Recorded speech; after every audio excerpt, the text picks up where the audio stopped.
Danavaipeta main road అంటే ఒకప్పుడు మంచి వ్యాపార కూడలిగా ఉండేది. ఇప్పుడు అదే పరిస్థితి ఇంతకంత పెరిగింది.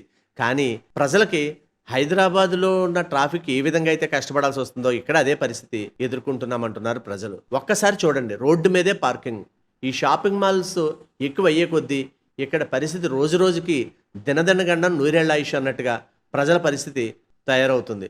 ఒకవేళ పొరపాటున ఏ అంబులెన్స్ అయినా సరే ఈ మధ్యలో ఈ ట్రాఫిక్‌లో ఇరుక్కుపోతే ఎందుకంటే హాస్పిటల్ సముదాయం అంతా కూడా దానవపేటలోనే మెజారిటీ ఉంది. ఏ అంబులెన్స్ అయినా మధ్యలో ఆగిపోతే ఏదైనా జరగరానిది జరిగితే ఇటు ట్రాఫిక్ వారిని అనాలా?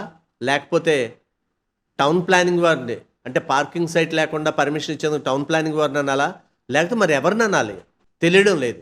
అధికారులు అన్ని డిపార్ట్మెంట్లతో సమీక్ష జరిపి దానవాయిపేటని ఈ యొక్క ట్రాఫిక్ పద్మవ్యూహం నుంచి రక్షించాలని, ఎమర్జెన్సీగా వెళ్ళడానికి రూట్ క్లియర్గా ఉంచేలా చేయాలని ప్రజలు కోరుతున్నారు. దయచేసి గమనించండి. ఒక ముఖ్య మనవి, మేం ప్రసారం చేసే నిర్లక్ష్యం కార్యక్రమం ఏ ఒక్కరిని అవమానపరచాలని గాని తక్కువ చేయాలని గాని మా ఉద్దేశం కాదు. కేవలం రాజమండ్రి నగరం బాగుండాలని మా ఈ నిర్లక్ష్యం కార్యక్రమం ముఖ్య ఉద్దేశం. ఇలాంటి చాలా ఉన్నాయి, ఇంకా దాచాం కుప్పలు కుప్పలుగా.